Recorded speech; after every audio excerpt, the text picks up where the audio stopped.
خان صاحب نے کہا ہے کہ میں قید تنہائی میں اب 1.5 سال سے بند ہوں میں، اور جتنا وقت لگتا ہے میں بند رہوں گا، کسی قسم کی ڈیل نہیں کروں گا، ہم حق اور سچ کے لیے کھڑے ہیں، ہم کسی ڈیل کے متمنی نہیں ہیں۔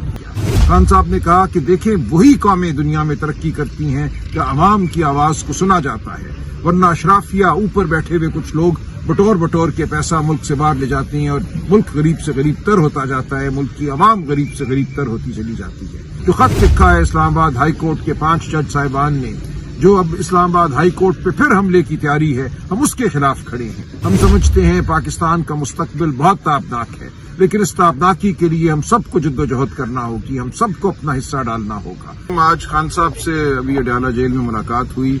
خان صاحب نے بہت اہم باتیں کی ہیں، اپنی قوم کو ایک بار پھر پیغام دیا ہے کہ ہم حق سچ کے لیے لڑ رہے ہیں۔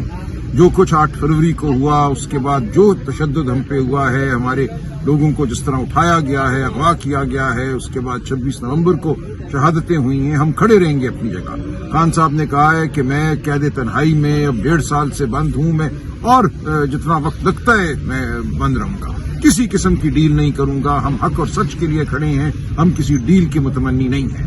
تو پوری قوم کو انہوں نے یہ پیغام دیا ہے، وکلاء کو یہ پیغام دیا ہے، کسانوں کو، مزدوروں کو، کہ پی ٹی آئی ان کے ساتھ کھڑی ہے، عمران خان ان کے ساتھ کھڑے ہیں، جہاں کہیں اس ملک میں ظلم ہے اس کے خلاف لڑیں گے۔ اور 8 فروری کو ہم یاد دلائیں گے بڑے امن اور پروکار طریقے سے جو لوٹ کی گئی پچھلے سال 8 فروری کو، جس طرح الیکشن کو لوٹا گیا، پاکستان کے عوام کی آواز کو سلب کیا گیا۔ خان صاحب نے کہا کہ دیکھیں وہی قومیں دنیا میں ترقی کرتی ہیں کہ عوام کی آواز کو سنا جاتا ہے، ورنہ اشرافیہ اوپر بیٹھے ہوئے کچھ لوگ بٹور کے پیسہ ملک سے باہر لے جاتے ہیں، اور ملک غریب سے غریب تر ہوتا جاتا ہے، ملک کی عوام غریب سے غریب تر ہوتی چلی جاتی ہے۔ تو یہ ہے ہماری جنگ پاکستان کی عوام کی فلاح کے لیے ہے، پاکستان کی عوام کے حقوق کے لیے ہے، اور اس جنگ میں ہم ہر ایک کو دعوت دیتے ہیں ہمارا ساتھ دے، تمام سیاسی پارٹیوں کو، تمام تنظیموں کو، بنیادی حقوق کی جو تنظیمیں ہیں، جو مزدوروں کی تنظیمیں ہیں، کسانوں کی تنظیمیں ہیں، جو صحافیوں کی تنظیمیں ہیں، جو پیکا کے قانون کے ساتھ صحافت کا گلا گھونٹنے کی کوشش کی گئی ہے، ہم اس کے خلاف بھی کھڑے ہوئے ہیں۔ ہم 26ویں آئینی ترمیم کے خلاف کھڑے ہیں، جس نے عدلیہ کو مغلوب کرنے کی کوشش کی ہے۔ جو خط لکھا ہے اسلام آباد ہائی کورٹ کے 5 جج صاحبان نے، جو اب اسلام آباد ہائی کورٹ پہ پھر حملے کی تیاری ہے، ہم اس کے خلاف کھڑے ہیں۔ تو ہم حق سچ کے لیے کھڑے ہیں۔ ہم سمجھتے ہیں پاکستان کا مستقبل بہت تابناک ہے، لیکن اس تابناکی کے لیے ہم سب کو جدوجہد کرنا ہوگی، ہم سب کو اپنا حصہ ڈالنا ہوگا۔ خان صاحب نے آج پھر دہرایا جو ان کی اپیل ہے بیرون ملک پاکستانیوں سے ریمیٹنسز کے حوالے سے، انہوں نے کہا یہ ایک آواز ہے، یہ آواز بلند کرنے کا ایک یہ طریقہ ہے کہ پاکستان میں جو اس وقت نظام چل رہا ہے، جو ظلم کا نظام، جھوٹ کا نظام چل رہا ہے، وہ آپ کو قبول نہیں ہے۔ تو اس کے لیے اپنا حصہ ڈالیے، اور جو ہم کر سکتے ہیں پاکستان میں فلاح کے لیے، پاکستان میں ترقی کے لیے، پاکستان میں حقوق کی بحالی کے لیے، وہ ہم کریں گے، ہر قربانی ہم دیں گے۔ بہت شکریہ۔ سر 8 فروری احتجاج کے حوالے سے خان صاحب نے کوئی ہدایات جاری کی ہیں؟ دیکھیں 8 فروری کو سوابی میں ہمارا بڑا پرامن پرشکو جلسہ ہوگا، وہاں ہم اپنی بات دہرائیں گے۔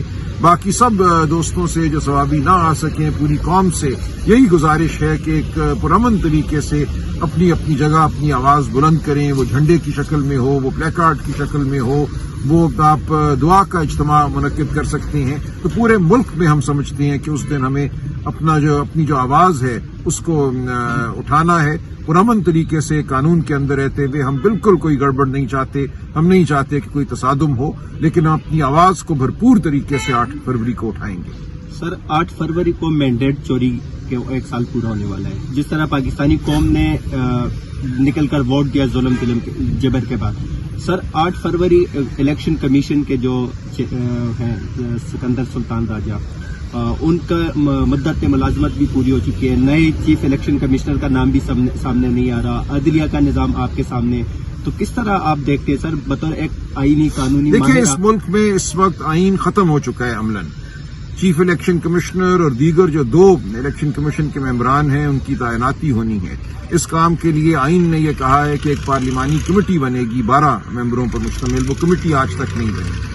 وزیر اعظم کی طرف سے کوئی نام سامنے نہیں آئے۔ عمر ایوب صاحب 15 جنوری کو بطور لیڈر آف دی اپوزیشن خط لکھ چکے ہیں اسپیکر کو کہ یہ کمیٹی بنائی جائے، لیکن کچھ نہیں ہو رہا۔ تو خواہش یہی ہے اس نظام کی کہ جھوٹ چلتا رہے، جبر چلتا رہے، آئین کے مطابق جو کام ہے وہ نہ ہو۔ ہم اس کے خلاف کھڑے ہیں, آواز بلند کرتے رہیں گے, پوری قوم ہمارے ساتھ ہے.